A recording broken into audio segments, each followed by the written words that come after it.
आगे बेबस दुखी जनों के तू बीच में खड़ा था। मैं स्वर्ग देखता था, झुकता कहाँ चरण में। कवि की कल्पना है ईश्वर के प्रति कि मैं तो आकाश की ओर देख रहा था, तो तुम्हारे चरणों में हे ईश्वर, मैं तो आकाश की ओर देख रहा था, तो तुम्हारे चरणों में कैसे झुक सकूं, तुम्हारा चरण वंदन प्रणाम कैसे कर सकूं, जबकि तुम तो उन बेबस लोगों, उन लाचार लोगों, मजबूर लोगों के बीच में खड़े थे। तूने दिए अनेकों अवसर न मिल सका मैं, तू कर्म में मगन था, मैं व्यस्त था कथन। बहुत बढ़िया पंक्तियां हैं ये। तूने दिए अनेकों अवसर न मिल सका मैं, तू कर्म में मगन था, मैं व्यस्त था कथन। कवि की कल्पना देखिए, वह कहते हैं कि हे ईश्वर, या ईश्वर ने हमें अनेकों अवसर दिए, कई बार अवसर दिए, परंतु मैं दुर्भाग्य और अज्ञानतावश मिल ना सका, अर्थात ईश्वर से मेल ना हो सका। क्यों? क्योंकि ईश्वर तो अपने कार्य में लगा था, अपने कर्म में लगा था, और हम गप्पे मारने में, इधर उधर की बातें करने में लगे हुए थे, इसलिए हमारा ईश्वर के साथ मेल नहीं हो सका। आगे, कैसे तुझे मिलूंगा जब भीड़ इस कदर है, हैरान हो के भगवन आया मैं शरण में। हैरान होकर भगवन आया हूं मैं शरण में। अब इस पद में कवि कहते हैं कि इस भीड़ भरी, इस अज्ञानतावश, इस भीड़ भाड़ के माहौल में, इस अज्ञानवश, हे ईश्वर, मैं आपसे किस प्रकार मिल सकूं, अर्थात मुझे आपकी शरण कैसे प्राप्त हो। इसीलिए अब मैं हैरान होकर, थक कर, हार कर, अंततः अब मैं आपकी शरण में, आपके लिए नतमस्तक हूं।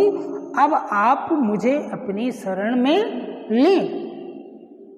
तू रूप है किरण में, सौंदर्य है सुमन में, तू प्राण है पवन में, विस्तार है गगन में। अब जब ईश्वर के नजदीक हम आए हैं, तो अब उनके स्वरूप का भी हमें एहसास होगा, उनका स्वरूप भी हमारे समझ में आएगा। तो उस स्वरूप का वर्णन करते हुए कवि कहते हैं कि ईश्वर किरण के रूप में, किरणों के रूप में, पुष्प के सौंदर्य के रूप में, मतलब फूल के सौंदर्य के रूप में, और वायु के प्राण के रूप में, वायु में प्राण के रूप में, और गगन यानी आकाश, आसमान के विस्तार के रूप में विद्यमान है। अर्थात उन्हें ईश्वर का स्वरूप समझ में आया कि ईश्वर का स्वरूप क्या है, वह कहाँ विद्यमान है।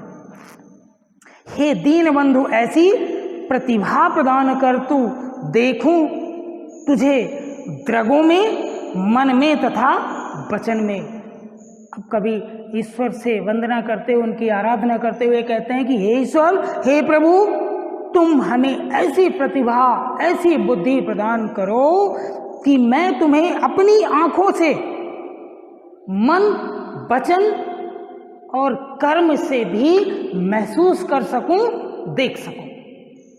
आंखों से ही नहीं, मन, वचन और कर्म से आपको महसूस कर सकूं।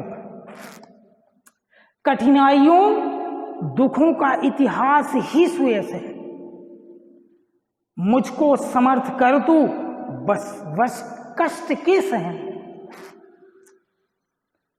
हे प्रभु, हे ईश्वर, यह संसार में जिसने दुखों का या कठिनाइयों का सामना किया है, इतिहास गवाह है, इतिहास बताता है कि यश, प्रसिद्धि उसी को प्राप्त हुई है। अर्थात जिसने कठिनाइयों, परेशानियों का सामना किया है, इतिहास गवाह है, वही दुनिया में प्रसिद्ध हुआ है। तो हे ईश्वर आप मुझे इतना सामर्थ्यवान बनाए, इतना सक्षम बना दें कि मैं उन दुखों को, उन कष्टों को सहन कर सकूं। अब आखिरी पंक्तियां हैं, दुख में न हार मानूं, सुख में तुझे न भूलूं, ऐसा प्रभाव भर दे मेरे अधीर मन में।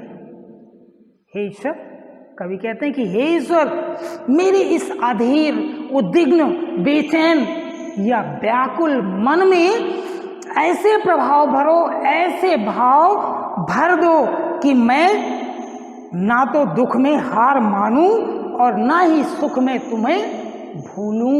अर्थात तुम्हारा स्मरण ना सुख में हमें भूले और ना दुख में मैं हार मान के बैठ जाऊं कि हे अब तो मेरा कुछ हो नहीं सकता। अर्थात हे ईश्वर आप मुझे शक्ति प्रदान करें, मुझे अपनी शरण प्रदान करें। इसी के साथ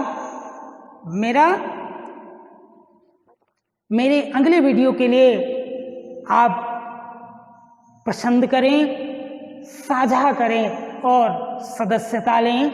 धन्यवाद।